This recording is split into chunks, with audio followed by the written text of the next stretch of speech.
Pernah nggak sih kita berjuang keras buat mengubah suatu kebiasaan? Nah, di sini kita akan bongkar sebuah cetak biru teologis untuk perubahan yang bener-bener awet dan tahan lama. Yuk kita bedah bareng-bareng. Coba ingat-ingat deh, pernah bikin resolusi tahun baru, minggu kedua udah gagal. Atau janji sama diri sendiri buat berhenti ngelakuin kebiasaan buruk, tapi ujung-ujungnya balik lagi. Kita semua pernah ngalamin lah ya.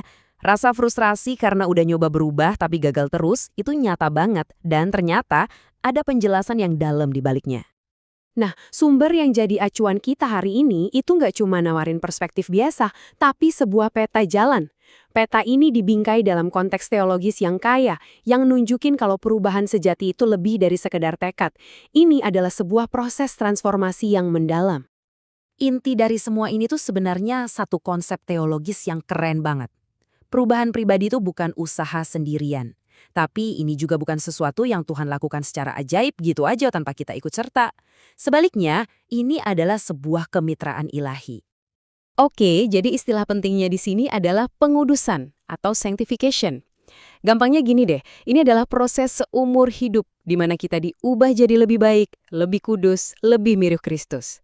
Kata kuncinya, proses. Ini bukan kejadian sekali jadi, dan ini butuh kuasa Tuhan sekaligus partisipasi aktif dari kita.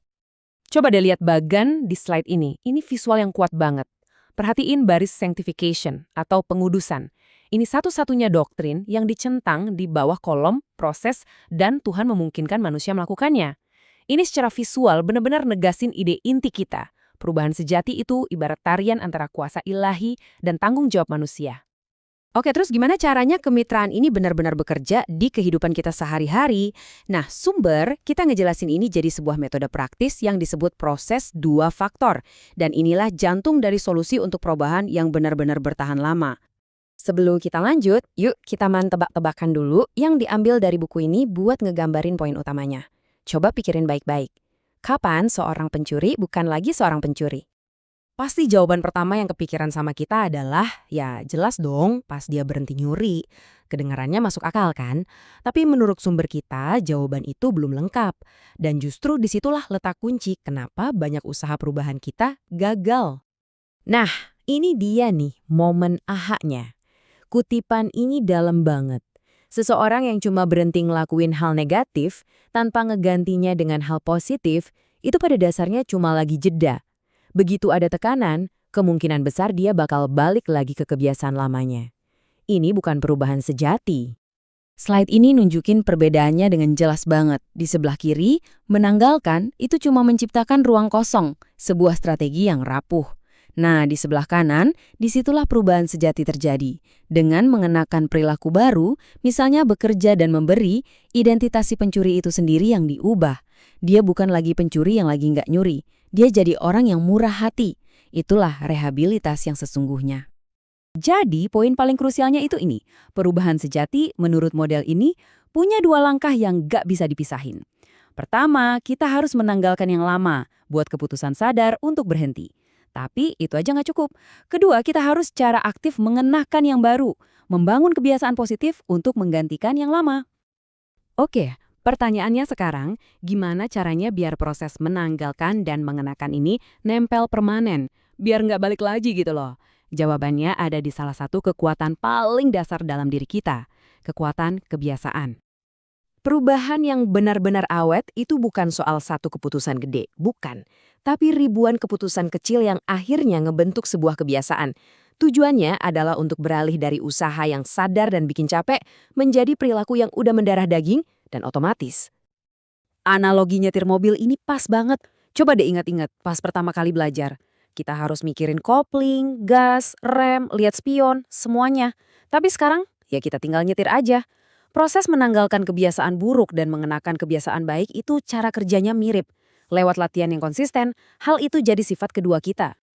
Jadi prinsipnya tuh simple tapi dalam banget. Kemampuan kita ngebentuk kebiasaan itu ibarat pedang bermata dua. Bisa ngejerumusin kita ke dosa atau bisa juga ngelatih kita dalam kesalehan. Makanya disiplin yang disengaja itu penting banget. Sumber kita bahkan menunjuk ke kata Yunani gymnazo, artinya kita harus berlatih secara aktif. Kayak atlet di gym sampai perilaku yang baik itu jadi respons otomatis kita. Sekarang, yuk kita satuin semuanya dan lihat gimana proses ini kelihatan dalam jangka panjang. Karena ini bukan soal perbaikan kilat, ini tentang merancang ulang arah hidup kita. Dan slide ini dengan brilian ngegambarin seluruh perjalanannya. Lihat deh dua garis itu. Garis kebiasaan yang ditanggalkan mulai dari atas terus turun seiring waktu. Sebaliknya, garis kebiasaan yang dikenakan mulai dari bawah dan terus naik.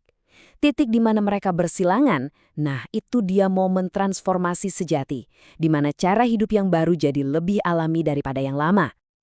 Jadi pesan utamanya tuh ini, jangan kecil hati kalau kamu nggak sempurna. Ini bukan soal nggak pernah gagal, tapi soal arah mana yang kamu tuju. Apakah kamu secara konsisten dan sengaja mengganti pola-pola lama dengan yang baru? Itulah yang paling penting. Kalau cuma boleh ingat satu hal dari pembahasan kita hari ini, ingat aja angka ini. 2. Perubahan sejati itu selalu proses 2 faktor. Jangan cuma berhenti ngelakuin sesuatu, mulailah ngelakuin penggantinya yang benar. Nah, sebagai penutup, saya mau kasih satu pertanyaan buat direnungkan.